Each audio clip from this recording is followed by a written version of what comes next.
예, 예, 열심히 달려가야 됩니다. 지금 1시 반이 다 됐네요. 오후에 할 얘기가 더 많은데 걱정입니다.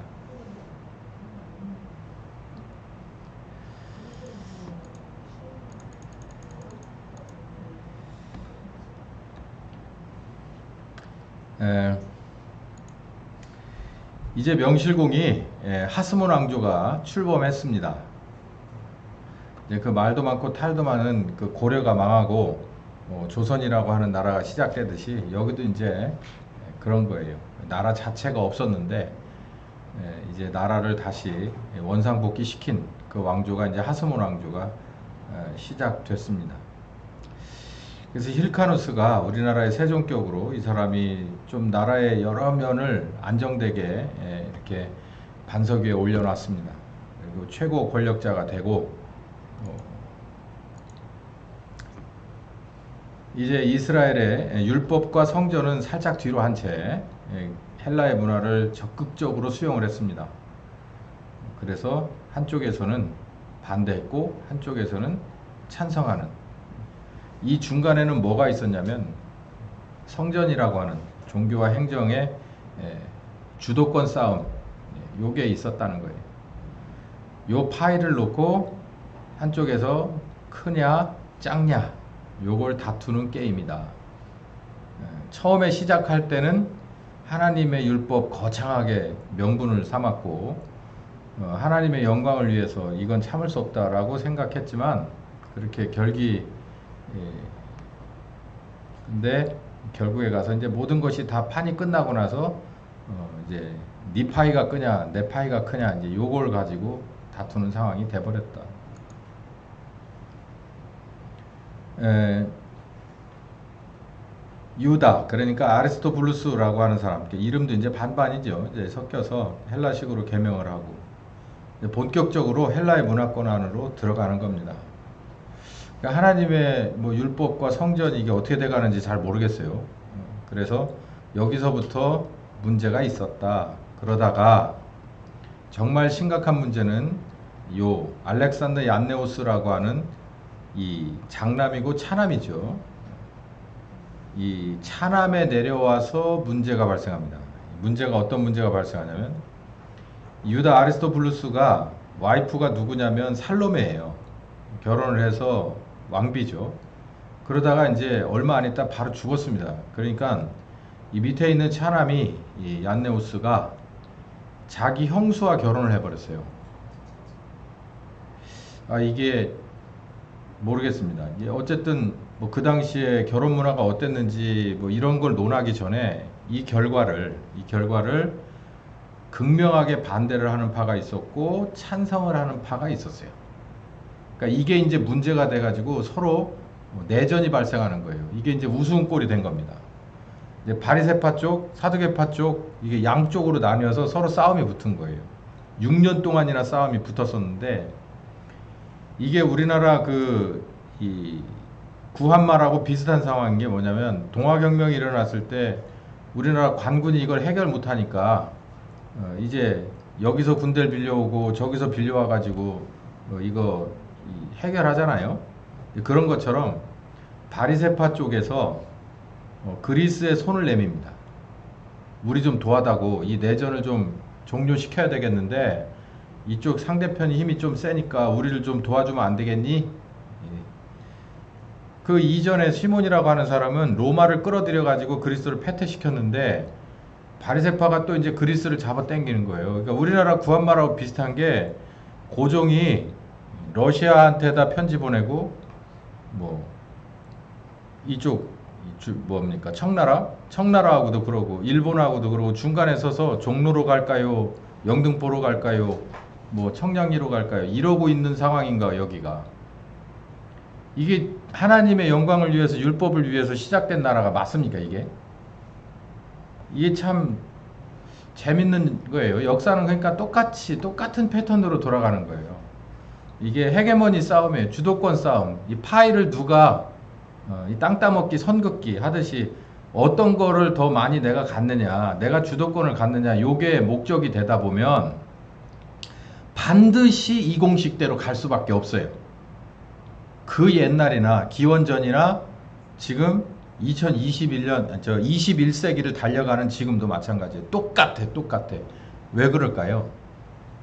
바뀌지 않은 게 하나가 있어요. 사람이 안 바뀌었잖아, 사람이 안 바뀌었으니까 지네 할아버지가 하던 짓을 지금 있는 내가 하고 내 밑에 애들이 똑같은 짓을 한다고요. 상황이 똑같으면. 그래서 이제 이 바리새파 사람들이 영린을 건드린 거죠. 그리스 외세를 땡겨서. 근데 그리스를 땡겨왔어? 그리스가 어떤 사람들인데 웃기잖아요. 바리새파 사람들이 성전에서 돼지 제사 드리라고 그래가지고 발끈한 사람들인데 그거 한 사람들이 그리스예요. 근데 그리스를 땡겨와가지고 상대편을 사두개파 쪽을 지금 왕인 얀네우스를 토벌하겠다? 말이 안 되잖아요. 그러니까 백성들이 중심을 잡기를 니네 잘못했어 해도 이건 아닌 것 같아. 그리스 끌어들이는 건 아닌 것 같아. 그래서 오히려 백성들이 전적으로 누구 편을 드냐면 얀네우스 편을 들어요. 얀네우스는 사두개파 같이 연합돼 있잖아요. 그래서 여기 이 왕조가 망하지 않습니다. 그러니까 역반란이 일어난 거예요. 그러고 나면 어떻게 될까요? 이제 모든 죄는 누가 뒤집었어요? 바리새파 사람들이 뒤집었어죠. 이게 역모를 꾸몄는데 역모가 발견이 되거나 아니면 역모가 일어났는데 관군이 이거를 진압을 해버린 거예요. 그러니까 어떤 일이 벌어지냐면 이 바리새파한테 모든 책임을 물어서 잔인한 복수극이 펼쳐지는데 대략 800명의 바리새 주동자들을 가려내서 죽이고 가족 6,000명을 그 옆에서 같이 죽였다고 합니다. 그러니까 여기 그냥 뭐 야사라고 해야 되나 이런 이때 상황을 묘사를 하는데 이 주동자 800명은 십자가에 매달았고 나머지 6,000명의 가족은 십자가에 매달린 그 가족들 해당자 거 앞에다 놓고 죽였대요. 보는 앞에서. 그러니까 같이 죽어가면서 자기 가족이 죽는 꼴을 보게 했다는 거예요. 그러니까 얼마나 잔인할 수 있냐 이거죠. 이게 진짜 여기까지 갔으면 이제 뭐 내정이 불안한 걸 넘어서서 이거는 도대체 무슨 명분을 가지고 이 나라가 이 왕조가 계속 가야 될까 하는 상황으로 그냥 그 나락으로 그냥 확 떨어져 버린 거예요. 한 발자국에 그냥 천길랑 떨어져 버린 거죠. 원인이 뭐였다고요? 성전 헤게모니 주도권 때문이에요. 누가 갔느냐? 살로메 알렉산드리아, 여기 아까 살로메가 죽었다고 그랬잖아요. 이 아리스토블루스의 와이프인데 이 사람이 아내가 돼서 이 아내가 이 왕으로 이어받아 가지고 왕이 된 다음에 잠깐 왕이 돼서 누구에게 주냐면 장남 힐카누스 2세에게 대제사장들을 넘겨줍니다. 그러니까 이 엄마도 문제가 있어요. 이 엄마도 여기 이제 이 제사장직을 넘겨줘 버리니까 이제 바리새파 사람들이 이제 좋다고 지지를 해준 거예요. 그러니까 이 정치라는 게 참 재밌어요. 그래서 그 우리나라 그 사극들 보면 유심히 보면 어느 패턴에 따라서 움직여요. 그 물론 뭐 거기에 가공한 인물들도 중간중간에 들어가 있지만 큰 그림에서 보면 공식이 보이듯이 얘네들도 가만히 보면은 그냥 또 남편을 이어가지고 슬그머니 들어와가지고서 또 대비 정치를 하더라고. 여기서 문제가 또 발생했어요. 바리새파의 지지를 얻는 이 꼬투리를 또 마련해 주니까 결국은 살롬의 뒤를 이어가지고 누가 나와가지고 아리스토블루스 2세가 나와가지고 또 힐카누스 2세가 나와서 그 밑에 세대들이 또 나와가지고 또 어떤 일이 벌어지느냐면 외세를 끄잡아 당기고 그리고 그 안에서 파당이 나뉘어져서 서로 간에 물고 뜯는 그 내전이 또 일어납니다. 또. 그 하나님의 성경과 율법이 도대체 어디가 있는 거냐고 이게. 자기네들은 명분을 그렇게 삼았지만 결국은 여기서 어떤 결과가 나느냐면요. 여러분 안티파터라고 나오는데요. 이 안티파터는 누구냐면 헤롯 왕의 선조입니다. 위에 할아버지예요. 헤롯 왕의 아버지인데 이게 어디 출신이냐면 에돔. 에돔은요. 야곱과 에서가 있잖아요. 에서 족속 출신이에요. 에돔이라고도 불렀거든요. 그래서 사실은 서로 간의 친척간이죠. 이스라엘과 그러니까 야곱과 에서는 형동생간이잖아요. 그러니까 이 에돔이라고 하는 나라는 사실 어떻게 보면 이스라엘의 형 나라나 마찬가지인데 이 에돔이 이 에서가 아브라함을 엄청 미워했듯이 에돔도 결국은 이스라엘을 엄청 미워해요. 출애굽을 할 당시에 에돔이라는 나라를 이렇게 지나가면 훨씬 빠른 지름길이었어요. 그래서 에돔에 가서 부래요. 우리 여기 좀 지나갈게. 조용히 저 가해로 지나갈 거고 우리가 필요하면 음식도 사 먹고 물도 사 먹을게. 돌멩이 하나도 안 가져갈 거야. 그랬는데도 절대 안 돼. 돌아가. 그래가지고 돌아갔습니다. 그래서 하나님이 절대 에돔을 그냥 두지 않을 거다라고 하는 그런 에피소드가 있는 것처럼 이 둘이 서로 형제지간이지만 그냥 뒤통수만 보이면 때리려고 하는 그런 상황이에요. 특히 에돔이 이스라엘을 굉장히 미워했습니다. 틈만 있으면 공격하려고 하는데 그 틈을 본 거예요.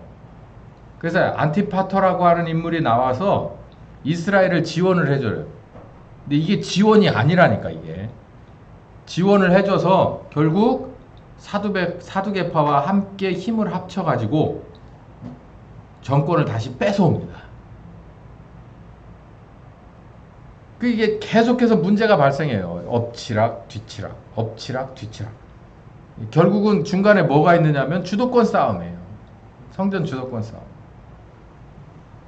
이렇게 엎치락 뒤치락 하고 있다가 결정적인 상황이 벌어지는데, 여기 나오면 요 힐카누스하고 아리스토블루스하고, 이 아리스토블루스가 이 로마의 화친을 시도합니다. 그러니까 손을 내민 거예요.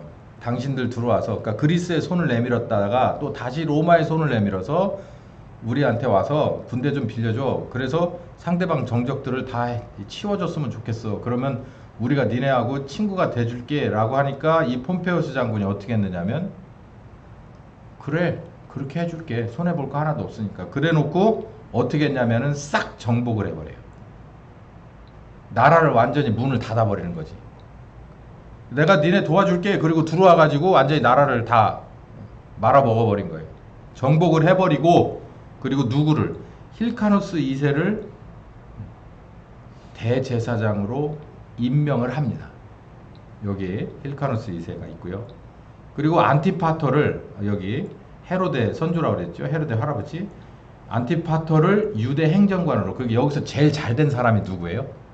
안티파터죠. 헤롯이 어부지리 했잖아요.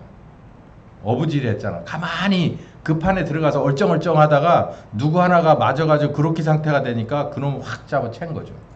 그래서 안티파터가 헤롯이죠. 헤롯이 들어와서 유대 행정관을, 그래서 헤롯 왕 그러는 거예요. 그러니까 누구 좋은 일만 시킨 거예요. 여러분 이거 역사하고 가만히 놓고 보면 우리도 누구 좋은 일만 시킬 수도 있어요. 오늘 뭐 정치를 논하는 시간이 아니니까 그냥 이 정도 하고요. 로마를 점령하고 나서 안티파터를 세워서 행정관을 삼고, 그러니까 누구도 편을 들어줄 생각은 없어요. 로마 입장에서는 힐카누스나 아리스토블루스 둘 싸움에 끼고 싶은 생각이 없는 거예요. 당연하죠. 왜 낍니까 여기? 누구를 가져다가 끼고 돌게 되면은 상대방에게 정적이 돼서 로마도 같이, 유대의 절반은 로마에게 반대를 하게 되는, 정적을 만드는데 그 짓을 왜 해요? 대신 힐카누스를 대제사장에게 임명을 하는데, 이 힐카누스 뒤에 있던 사람들이 누구냐면은 바로 이 사두개, 이 사람들이 있어요. 그래서 결론적으로 예수님이 오실 때 성전을 누가 붙들고 있었다? 사두개인들이 지배를 하고 있었다는 거예요. 그리고 거기서 밀려난 바리새인들은 외곽에서 사두개인들을 계속 호시탐탐 노려보고 있는, 그러니까 니들이야 어쨌든 나는 나라를 차지했으니까 됐어. 그래서 나라는 헤롯이 차지했어. 니들 셋이서 물고 먹은 아무 상관없어. 그리고서 로마의 빌라도는 어떤 상황이에요? 그러거나 저쩌거나 세금만 똑바로 내, 이렇게 되는 거예요. 그러니까 이스라엘에 있는 그 일개 개인들은 뭔 꼴이 된 거예요. 아니 그만두고 걔들이야 어차피 원래 희망이 없는 애들이니 그렇다 치고, 이스라엘의 하나님은 어떻게 됐어요? 하나님은 어디 계신 거예요? 뒷방도 없어요. 뒷방도 없어. 그런 상황에 누가 오신다고요? 하나님의 아들이 와요. 하나님의 아들이, 하나님의 나라를 세우시려고 하나님의 아들이 하나님의 나라 자체가 공중에 붕 떠버렸는데 그때 오신다고 베들레헴. 사람의 것으로 하는 것의 한계입니다. 혈통 정치, 육정 정치, 사람의 뜻의 정치의 한계예요. 용두삼이 사람의 시작은 창대해요. 근데 끝은 좋은 꼴을 본 적이 없어요. 역사적으로 그런 데가 없어. 혈통과 육정, 사람의 뜻으로 시작한 사람의 모든 것은 용두삼이. 개혁의 시작은 참 좋은 결기, 거룩한 결기지만 진행이 하나님 편에서 마땅치 않고 끝은 말도 안 되는 그런 종말을 하나님만 영광 가리우고 본인들은 나락으로 떨어지는 제3자만 사탄만 좋은 꼴을 하게끔 돼 있어요. 이 사람이 항상 그래요. 창세기 3장의 입장은 똑같은 상황이 되는 거예요. 자, 극과 극은 같은 편이에요. 이 바리새인들, 사두개인들을 보면 아까 말씀드렸다시피 이들이 절대 양보할 수 없었던 게 성전이에요. 왜냐하면 성전에서 막 돈이 쏟아져 나오는 거예요. 오늘날에 있어서 지정학으로 볼 때 크게 나눌 수 있는 게 몇 가지가 있지만 지정학적으로 볼 때 절대 양보하지 못하는 게 뭐냐면 기름 나는 데예요. 유전. 그러니까 우리나라도 포항에서 기름이 나게 되면 이제 새로운 적이 하나가 생기는 거예요. 하나가 아니라 여럿이 생길 수도 있어요. 그러니까 저 중동도 지네들끼리도 서로 적이 되는 것은 자기네 땅 안에 유전이 들어있으면 옆에 있는 나라하고 서로 친하게 지낼 수가 없어요. 그리고 자기가 힘이 없으면 결국은 저 대륙 넘어 미군이라도 데려다 놔야 돼요. 사우디처럼. 자기네 나라 다 갖다가 들어와서 주둔하게 하고 그리고 자기네 전통은 그대로 가면서 자기네 유전을 지켜줄 만한 다른 세력을 여기도 똑같은 거예요. 성전이 유전이나 마찬가지예요. 거기는 계속해서 돈이 나오는 거예요. 거기는 돈이 나와. 백성들은 돈이 없는데 성전은 돈이 나와. 이게 매력인 거예요. 매력. 여기서 제가 잠시 1분만 왼쪽으로 갔다가 다시 여기로 돌아올 텐데 이 세상 돌아가는 걸 다 그거 보면 돼요. 어떤 사람들이 그러잖아요. 현상을 보지 말고 돈의 흐름을 보라고. 현상은 돈의 흐름에 따라서 바뀌어요. 현상 때문에 돈의 흐름이 바뀌지 않습니다. 절대. 돈이 흘러가는 거, 돈이 어디로 가야 될까를 정하면 상황이 바뀌는 거예요. 그게 맞아요. 그게. 현상 따라 돈이 흘러가는 게 아니에요. 돈이 흘러가는 거에 따라서 상황이 바뀌는 거라고. 여기도 마찬가지잖아요. 성전이라고 하는 그 유전이 한없이 솟아나는 돈구멍이 거기 그냥 막 돈이 그냥 사시사철 매일같이 쏟아져 나오는 거예요.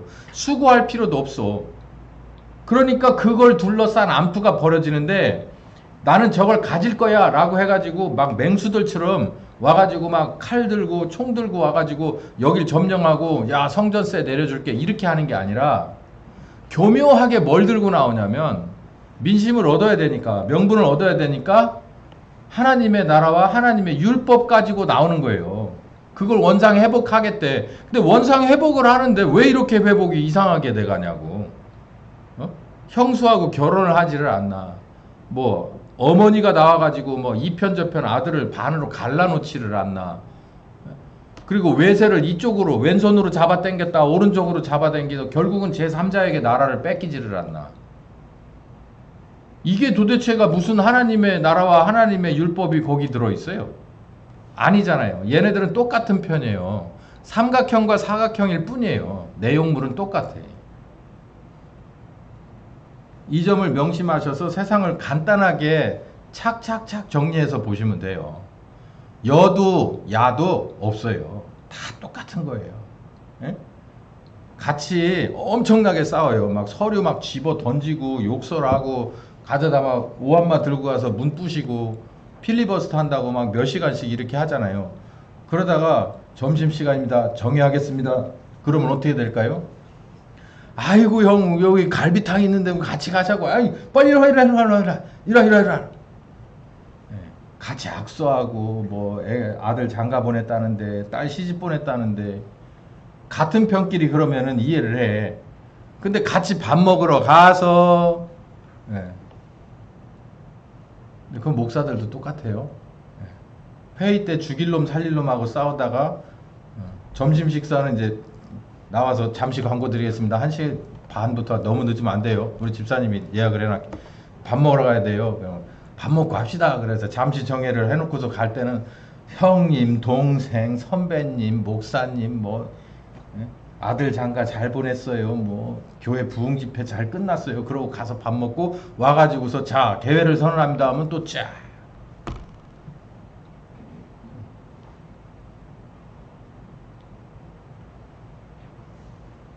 그건 같아요. 사람 사는 건 다 같습니다. 어디나요? 모여서 정치를 하게 되면 같아요. 결국은 이스라엘도 이런 상황을, 그러니까 하나님 입장이 참 곤란한 상황이 된 거죠. 성전을 중심으로 그랬으니까. 성전 기득권 쟁탈전이다. 성전이 뭐가 그렇게 저기냐? 요 봐요. 돈 있죠. 파는 거 있죠. 매매가 이루어지잖아요. 환전. 여러분, 환전. 가만히 생각해봐요, 환전. 동대문이나 어디 이런 데 가면 환전소 지금도 있나요? 은행이 하네, 이걸. 은행은 가만히 앉아가지고서 열심히 일해가지고서 달러 가지고 오면은 그거 우리나라 돈으로 바꿔줘요. 원화로 바꿔주면서 얼마. 그러면 또 원화를 가지고 와서 달러 주면서 얼마. 수수료라고 하잖아요, 수수료.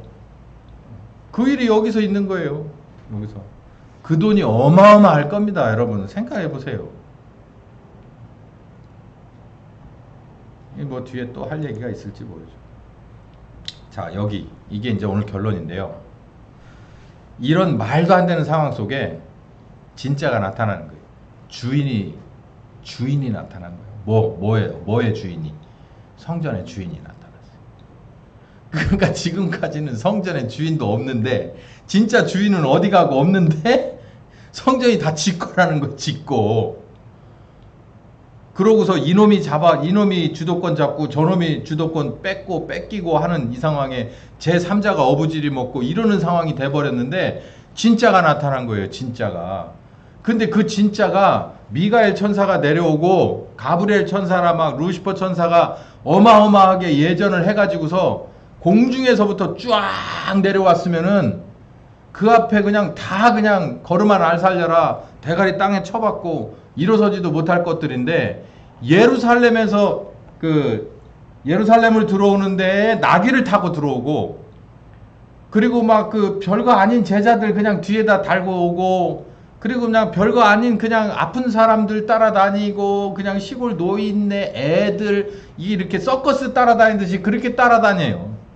그러니까 이게 성전의 주인이 근데 들어와 가지고서 막 성전을 막 그 장사하는 사람들 이게 뭐 하는 짓이냐고 막 다 내쫓고 막 이런 일이 막 벌어지는 거예요. 그러니까 바리새인이나 사두개인 입장이 이해하시겠잖아요. 이게 내 건데, 이게 엄청 돈 보따리인데 어쭈구리 저 나사렛 청년 하나가 들어와 가지고 아주 살벌하게 하고 다니는데 사람들이 따라다니네? 이렇게 된 거예요. 정치적으로 보면. 들어와서 성전을 정화시킵니다. 이거는 누구를 향한 거냐면 사두개인이겠죠.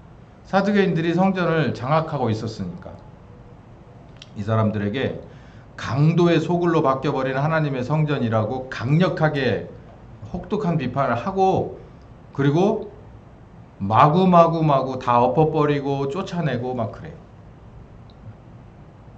그러면서 뭐라고 말씀하시냐면, 저희에게 이르시되 기록된 바, 내가 미리미리 얘기해 줬지 않느냐. 내 집은 뭐 하는 집이다?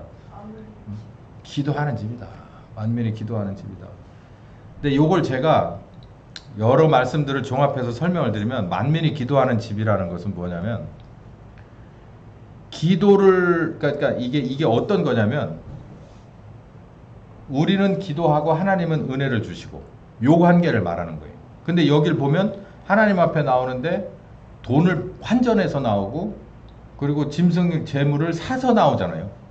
그러면 내가 헌금을 바치고 성전세를 바치고, 그리고 재물을 돈 들여서 재물을 바쳐서 하나님의 은혜를 끌어내린다라고 하는 그런 상황을 만들어 놓은 거예요.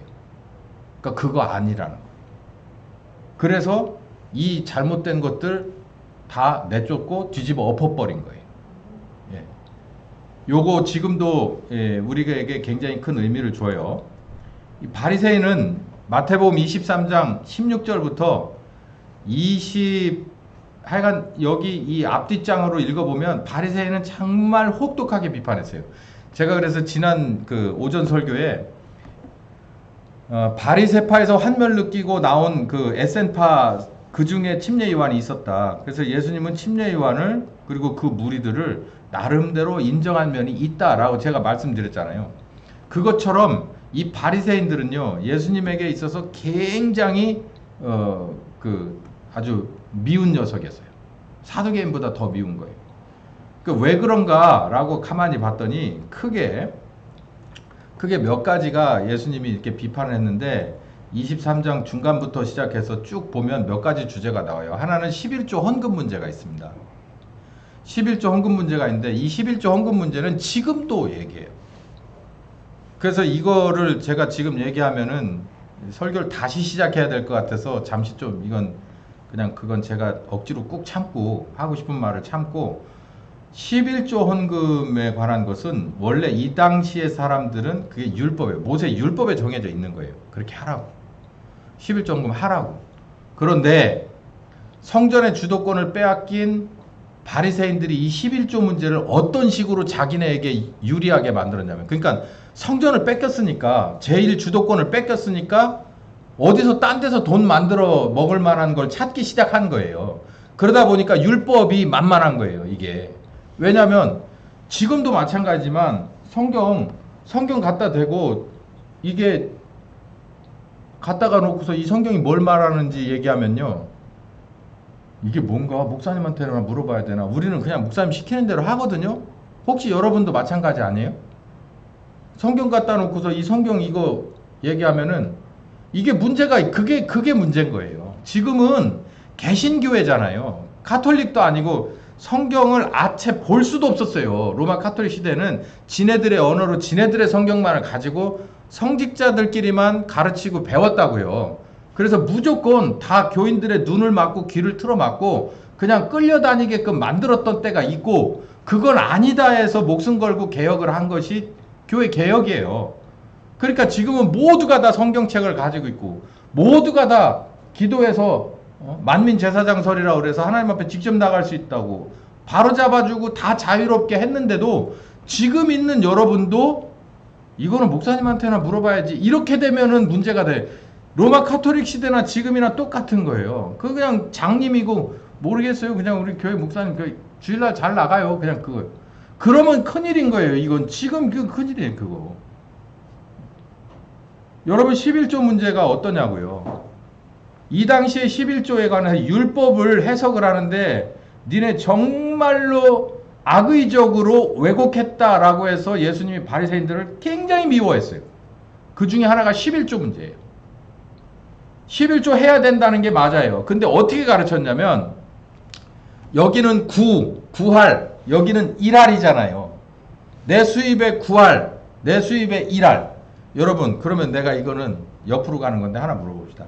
여러분 장사를 하는데 총 매출의 11조입니까? 아니면 이득의 11조입니까? 네? 이득의 11조예요? 율법에 그렇게 돼 있어요? 총 매출의 11조 그렇게 돼 있어요? 율법에? 그냥 이거는 예수님이 말씀하시는 건 아닌데 그냥 제가 늘 궁금해서 참고로 우리 아버지는 장사를 하실 때 총 매출의 11조를 했대요. 그거 우리 작은아버지가 얘기하시더라고요. 저는 몰랐었어요. 그걸. 잠깐 장사를 하셨어요. 폐차장을 하셨거든. 그때 얼마 전에 제가 가니까 니네 아버지는 내가 깜짝 놀란 게 하나 있는데 총 매출의 11조를 하더라. 그래서 형님 총 매출의 11조는 아니지. 다 빼고 나서 이윤의 11조 아니야. 그냥 아무 말 없이 총 매출의 11조가 맞아. 그러고 11조를 그렇게 하더라는 거예요. 제가 그래서 이게 나도 모르던 부분이 있었구나. 여기 11조 문제. 예수님이 비판하신 이유는 이거예요. 성전에서 그러니까 여기서 보면 23절부터 여기 한번 읽어봅시다. 시작. 외식하는 서기관들과 바리새인들이여 너희가 박하와 해양과 근처에 11조를 드리되 율법에 더 중한 바 의와 인과 신은 버렸다. 그러므로 이것도 행하고 저것도 버리지 말았어야 한다라고 얘기를 하거든요. 그러면서 여기 이제 여러 가지 그 지적들을 많이 하셔요. 이거를 제가 설명으로 드릴게요. 11조는 퍼센테이지도 중요하지만 11조의 말하자면 여긴 예물, 요즘은 돈이겠죠. 금액, 여기는 이제 실물, 뭔가를 드리게 되는 실물이나 금액은 같은 거예요. 그 금액과 그리고 뭐가 있느냐면 여기 봐요. 의와 인과 신이 있어요. 그러니까 실물과 여기 이해가 잘 안 되지만 의와 보이지 않는 11조와 보이는 11조가 있다는 거예요. 그러면 여러분 가만히 생각해 보세요. 보이지 않는 무언가를 하나님 앞에 내가 드려야 할 부분이 있고 보이는 것을 금액으로 따져서 드려야 될 부분이 있다는 거예요. 그러니까 실물 헌금이 있고 실물이 아닌 헌금이 또 있다는 거. 헌물이라고, 물도 아니고 뭐라고 해야 되나? 헌신이라고 해야 되나? 근데 눈으로 보이는 것은 중요하고 눈으로 보이지 않는 헌금은 중요하지 않다라고 얘기를 하는 거예요. 그래서 바리새인들이 뭐라고 가르치냐면은 당신이 어찌됐든 간에 무조건 10의 1조는 해야 돼. 당신 수입이 얼마야? 이윤이 얼마야? 그래서 10,000원이에요. 그러면 1,000원 해야 돼. 어쨌든 딴 건 모르겠고 1,000원은 해야 돼. 이렇게 주장을 하는 거예요. 그러니까 바리새인은 뭐에 관심이 있는 거예요? 돈에 관심이 있는 거예요. 뭐는 상관하지 않고 의와 인과 신은 상관하지 않고. 그러면 이런 사람들이 있다. 또 요즘 동영상 보면은 그래요. 11조 뭐 어쩌고 저쩌고 얘기 비판하는 게 뭐냐면 어떤 달은 할 수도 있고 못할 수도 상황에 따라 다르잖아. 그걸 꼭 지키려고 한다면 바리새인하고 똑같은 거 아니요? 이렇게 얘기하는 경우가 있어요. 예수님은 뭐라 그러냐면 이것도 저것도 버리지 말아야 된다고 얘기를 하고 있다고. 내가 예수님 사랑해요. 제가 우리 집사람 엄청 사랑하고 좋아하고 뭐 좋은 거 하여간 뭐든 다 돼. 근데 뭐냐면 생일날 잊어버리고 지나가. 그러면 후유증이 있어. 요즘은 그냥 잊어버리고 지나는데 뭐 다 말로 때우려고 하지 말래. 아니 내가 사는 걸 그렇게 살잖아. 그래도 그거 말고도 생일날은 뭔가가 있어야 된다는 거예요. 그 얘기하고 똑같은 거예요. 사는 건 원래 부부지간에 그렇게 살아야 되는 거예요. 책임감 있게 남자대로 살아야 돼. 그런데 뭐 또 따라와야 된다는 거예요. 뭔 기념일이다라고 하면 최소한에 해야 될 건 또 거기에 맞게 해줘야 된다는 얘기예요. 이게 이것도 포기하지 말고 저것도 버리면 안 된다는 얘기. 그러면 이거를 예수님이 말씀하고자 하는 의도는 정확히 이겁니다. 11조 헌금의 11조는 뭐 어떤 일이든 하나님과 내가 지분이 어떻게 나뉘어지느냐는 거예요. 사실 따지고 보면 하나님의 지분이 100%죠. 근데 우리 보고 구를 갖고 나는 1만 다고 그러는 거예요. 불공평한 분배야. 공평한 분배는 하나님과 우리라고 하더라도 5대5가 공평한 거예요. 하나님의 격과 우리의 격은 다르지만 근데 9대1이라는 거예요. 9를 너 갖고 1을 달라는 거예요. 근데 하나님은 뭘 받기 원하냐면 1은 그냥 금액은 헌물은 헌금은 그냥 1만 하고 10%만 하고 나는 너의 뭘 갖기를 원한다는 거예요. 9를 갖기 원한다는 거예요. 9의 마음을 갖기를 원한다는 거예요. 그러나 1도 버리지는 마라. 그러니까 전체를 다 갖고 싶어 하시는 거지. 하나님은 나를 다 갖고 싶어 하는 거예요. 여러분 제가 굳이 창피하게 따라 합시다. 안 할게요. 네. 하나님은 나의 전체를 갖고 싶은 거예요. 사실은 하나님 전체가 나를 주신 거예요. 나의 나됨은 하나님이 다 주었기 때문이에요. 내 생명도 주었기 때문이고 건강도 주었기 때문이고 내 모든 것을 다 은혜로 따진다면 다 하나님 거예요. 그래서 하나님이 받길 원하는데 돈으로 받고 싶은 거는 11조예요. 10의 1이야. 그리고 나머지 9는 뭘로 받고 싶은 거예요? 마음으로 받고 싶은 거예요. 마음이 얼마나 대단한데도 그냥 1만 내놓는 거예요. 사실 마음이 9면 9를 내놔야 정상인 거예요. 그게 공평한 거예요. 그게 율법인데 하나님은 그렇게 안 해요. 하나님은 네가 날 진짜 사랑하냐? 그러면 제가 9만큼 사랑합니다. 그럼 1만 줘. 9는 마음으로 받을게. 이게 11조인 건데 바리새인은 그런 거예요. 9는 뭐 모르겠고 1은 반드시 어디다 갖다 바쳐라. 성전에다 갖다 바쳐라. 이것도 포기하지 말고 저것도 버리지를 말았어야 한다는 거예요. 하나님 앞에는 나를 다 드려야 돼요. 네. 그래서 진짜로 내가 뭔가를 드려야 되는 물건이 일이 있고 9은 내가 보이지 않는 것으로 드려야 돼요. 그래서 다 드리는 것이 맞아요. 그럼 다 드리면 하나님은 쪽쪽 빨아먹기만 합니까? 그렇지 않아요. 30배, 60배, 100배 주는 거예요. 아깝지 않게 생각하시는 거죠. 이게 11조의 원리입니다. 그리고 두 번째는 이 선지자들을 죽인 자손이 바로 너희들이다라고 하는 비판을 하시는 건데, 여기 하나님이 보낸 선지자 메신저들을 핍박하고 죽인 대가를 너희는 반드시 받을 것이다 라고 하는 거예요. 그게 누가 그랬다는 거죠? 사두개인한테 한 얘기가 아니라 바리새인에게 한 얘기예요. 자, 사두개인은 사실요, 뭐만 안 건드리면 상관없느냐면 성전에 와서 얼쩡대지만 않고 방해만 안 하면 상관없어요. 그 사람들은 다른 거 필요 없어요. 율법이고 뭐고 다 필요 없고 성전이 잘 유지되면 돼요. 그리고 거기서 나오는 게 있으니까 그냥 지들은 그걸로 만족하는 거예요. 근데 바리새인들은 좀 생각이 달라요. 얘네들은 선지자들을 쭉 죽여왔던 세력들이 있어요, 여러분. 이 구약 성경의 그 끄트머리 부분으로 가면 뭐 여러 선지자들이 나오잖아요. 뭐 이사야 선지자, 예레미야 선지자 뭐 쭉 나가요. 성경을 많이 쓴 사람을 대선지자라고 그러고 성경을 조금 기록해 몇 장 기록되지 않은 사람은 소선지자라고 합니다. 그 많은 선지자들은 대부분 핍박을 당하거나 죽임을 당했어요. 근데 그 당시에 그러던 세력들이 바로 너희들의 조상이고 그 유업을 똑바로 물려받은 게 너희들이다. 그게 너희들이 누구냐면 바리새인들이라는 거예요. 바리새인들은 뭐가 늘 배 아픈 사람이라고 그랬죠? 성전 차지하고 있는 사두개인이 배 아픈 사람들이에요. 지들이 사두개인의 입장에 갔으면 율법 그렇게 해석 안 해요. 현재 사두개인처럼 해석을 했겠지. 사두개인은 부활이 없다고 생각하는 사람. 여기가 제일이다. 왜 그렇겠죠? 성전을 끌어안고 있는데 여기서 진짜 뭐 할 때까지 동안 하여간 끝끝내 살아남는 게 거기가 천국이지. 그것만 빼앗아가면 똑같을 텐데 그걸 못 뺏어가니까 으르렁거리면서 우는 사자처럼 이리저리 물어 뜯을 걸 찾고 있는 것이 바로 이들인데, 이거 잘못됐다 니네 그거 잘못됐어 그렇게 살지 마라고 보낸 메신저들을 핍박하고 죽인 값을 너희들은 꼭 받을 거다 라고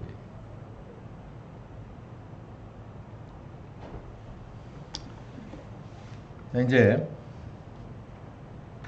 오늘 이 긴 설교를 그러니까 3시간에 걸쳐서네요. 지난 수요일 날 인트로가 있었고 오늘 주일 오전과 오후 이제 이게 제가 드릴 말씀은 다 드렸어요. 이런 상황에 예수님이 오셔서 사두개인은 사두개인 나름대로 비판을 하고, 그리고 바리새인은 바리새인대로 아주 혹독하게 비판했어요. 그리고 나서 예수님은 어디로 가셨습니까? 십자가로 가셨죠. 누구의 뜻을 이루기 위해서? 아까 얘기했죠. 성전은 원래 누구 주인이 누굽니까? 하나님 거잖아요. 근데 성전이 각자가 그 예수님의 비유에도 나오듯이 그 포도원을 맡기고 갔더니 온갖 놈들이 와서 지네가 주인이라고 판을 치고 내가 진짜 주인이 보낸 아들이여라고 왔는데 죽여버렸다고.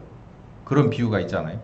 똑같이 예루살렘 성전을 두고 온갖 짓들이 모세 이후로 계속해서 벌어지는 거예요. 그러다가 이제 하나님의 때가 돼서 그 아들이 직접 오셔가지고 정리정돈을 했어요. 마카베혁명이 일어나 뭐 좋은 쪽으로 일어난 건지 어쩐지 하여간 그 요란한 상황 속에서 권력을 잡고 있던 사두개인 쪽, 그리고 권력이 그냥 탐욕스러운 이 호시탐탐 권력을 다시 찾아오길 원하는 바리새인 쪽, 그 양쪽의 협공을 받으면서 예수님이 양쪽 모두를 잘잘못을 가려주고, 예수님은 그 성전의 주인이 되시질 않았어요. 어디로 가셨냐면 아버지의 뜻을 이루기 위해서 십자가로 가셨다. 왜? 다시 왜 성전을 떠나셨을까? 주인이 되지 않고. 진정한 주인을 되기 위해서는 십자가를 지셔야 되기 때문이에요. 그래서 이제는 땅에 있는 성전이 하나님의 영역이 아니고 어디가 영역이라는 거예요. 성전은 여기 있다 저기 있다 안 한다. 어디 있다는 거예요? 니들 마음이 있다는 거예요. 너희들이 내 성전이다라고. 그래서 우리들을 얻으시기 위해서 이 땅에 있는 성전을 버리고, 그리고 어디에 가셨냐면 하늘 성전으로 직접 십자가 죽으신 피를 가지고 들어가셔서 거기서 완성을 짓고 자기를 따르는 제자들을 다시 불러서 성령님이 오셔서 너희가 이제 같이 나가서 한 사람 한 사람들을 추수하는 일을 해라. 그래서 그 길을 걸어가셨죠. 여러분 봅시다. 지금도 제가 이제 이 문제가 좀 더 무르익으면 이것도 정리정돈을 해서 여러분에게 이제 시리즈로 설교를 할 생각이 있는데, 지금 이 대한민국의 교회 안에, 특별히 대한민국의 개신교 안에서요, 내부 안에서의 그 분열과 요동이 어마어마합니다. 큰 교단에서부터 지금 갈라지는 그 파열음이 어마어마하게 심해요.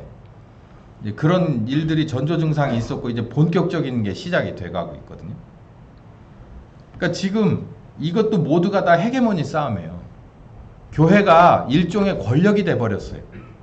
누가 보더라도 무신자인 제3자가 보더라도 교회는 이미 권력이 돼버렸어요. 왜냐하면 이게 카톨릭이나 개신교나 큰 틀에서 차이가 없어. 제가 아까 말씀드렸잖아요. 카톨릭은 아니에요. 그 교인들이 거기 들어가서 이 눈먼 장님처럼, 그리고 정말 아무 생각 없고 하나님 앞에 뭐 또 모두가 다 사제들을 통해서만 하는 그런 거 아니야 라고 나온 개신교도 지금 교인들 수준이 그때 카톨릭 교회 수준하고 다를 게 없어요. 특히 우리나라. 혹시 여러분도요, 전 제가 바라는 게 그게 아니에요. 절대 아닙니다. 왜냐하면 이건 제 바람이 아니라 하나님의 바람이 그렇지 않아요. 그럴 것 같았으면 로마 카톨릭에다 놔두지 뭘로 그래요. 아니 예수님이 십자가를 질 필요가 뭐 있어요. 그냥 내두고 니들이 알아서. 예수님이 십자가까지 졌는데도 불구하고 우리가 진정 진리를 모르고 자유하지 못한다면 예수님을 십자가에 다시 못 박는 거예요. 그건 용서받을 수 없습니다. 이 권력화되어 있기 때문에 어디든지 바로 이 계륵과 같은, 버릴 수도 없고 그렇다고 삼킬 수도 없는 이 교계 권력을 어떻게든 소유하고 싶은 거예요. 여기 마카비 혁명 이후 상황이 똑같이 벌어지는 거죠. 근데 예수님은 그것과는 상관없이 어디로 가길 원하시냐면 추수를 원하는 거예요. 그래서 초대교회를 불렀어요. 추수하고 싶어서. 성전을 정화했다고 그래서 예수님이 거기 들어가 앉지 않았다고. 바리새인을 비판했다고 그래서 신바리새주의를 다시 만들어내지도 않았어요. 여러분 이 점을 명심하셔야 됩니다. 지금도 그때가 됐어요. 어떤 때? 예수님께서 이제는 마지막 추수하시는 때가 됐어요. 아까 첫 추수가 맥주라고 그랬잖아요. 예수님이 추수, 본인이 십자가를 지고 시작된 첫 열매이신 예수님 때, 그리고 중간에 추수 끝나서 마지막 수장절은 모든 것이 끝났을 때 축하하는 거예요. 감사 축하하는 거예요. 지금은 마지막 추수라고 저는 감히 말씀드립니다. 이제는 예수님께서 언제나 추수를 대규모로 소규모로 하셨지만 이제 당신을 따르는 무리들과 함께 이 대한민국의 교계 안에서 당신이 원하시는 자들을 당신이 원하시는 귀한 뜻에 따라, 말씀에 따라서 그들을 다시 부르시고 그들을 온전케 해서 추수하시기를 원하시는 때가 됐다라고 저는 봐요. 어떤 일이 있어서 어느 쪽으로 흐른다 해서 여러분은 움직일 필요도 없고 마음을 뺏길 필요도 없고 반대쪽으로 흐른다 그래서 여러분의 마음을 그쪽으로 쏟아줄 필요도 없습니다. 예수님은 초대교회 때나 지금 때나 똑같이 목적이 하나, 추수예요. 이 점 명심하셔서 그 길로 열심히 따라 나가시면 하나님 뜻대로 되는 여러분이 될 겁니다. 그렇게 되기 위해서 오늘 이 말씀들도 잘 복습하셔서 귀한 교훈이 되기를 예수님의 이름으로 축원합니다. 귀하신 주님 감사합니다. 역사가 이렇게 흘러 지금까지 옵니다. 비슷한 패턴으로 와서 우리 앞에 정지되어 있습니다. 우리는 어느 길을 어떻게 선택해야 할지, 우리도 똑같이 예수님이 오셔서 이제 이름으로 보내신 성령님이 오셔서 우리를 인도해서 예루살렘에서 땅끝까지 가시는 그 추수의 길에, 증인의 길에 동참하고 따라가는 우리들이 되게 하여 주시옵소서. 예수님의 이름으로 기도했습니다.